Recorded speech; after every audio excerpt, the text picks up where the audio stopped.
Hi, this is Kurt Von Onen, and welcome back to our goal setting course. This lesson's about setting your priorities. It says goal setting is about priorities, but in reality, you've got to set some type of priority. The Goal 365 class that I mentioned earlier in the introduction to this course, that's a real involved course. It's basically a year of setting up a bunch of goals and then categorizing those goals, prioritizing those goals, and chasing after those goals, right? This lesson's kind of in that ballpark, but remember I promised in the beginning that this would be a much simpler take on goal setting. So what's this saying is it says, start by writing out everything that you feel is important in your life. The items can have degrees of importance, right? And then you'll categorize those things and break them down into priorities. And those priorities help you set your goals.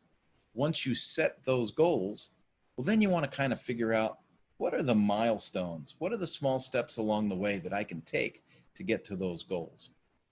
I hope that you enjoy this lesson. And I'm thinking about adding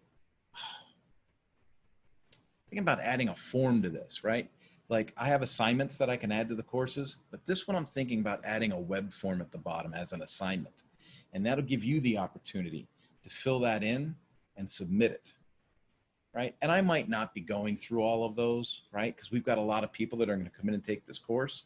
But just the idea that you've submitted something in writing as a goal, maybe that's enough to get some kind of accountability wheel cycling. And you say to yourself, man, I think I can do this. I think I can do this. And next thing you know I can do this. I know I can do this. And then you start knocking out some of those milestones and the priorities just tick off on their way down, right?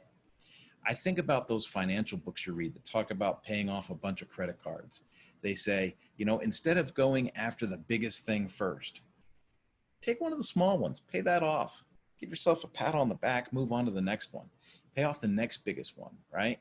And then if you take that money that would have been those payments and roll that into the next thing, things get faster and faster to pay off and you build momentum, right? And think about the book study we did on the John Maxwell book, right? The 21 Irrefutable Laws of Leadership. If you take the 21 Irrefutable Laws of Leadership and look at momentum as one of the laws, that's huge. How many times have you been watching a professional sports game where they come back from the halftime and the commentators will say, well, let's hope that they can keep the momentum, right? Because momentum is what drives action. Right? And if you begin to set your priorities correctly, which helps you set your goals, and you begin to chop away at those priorities, it's going to build the momentum that you need to find success in everything else.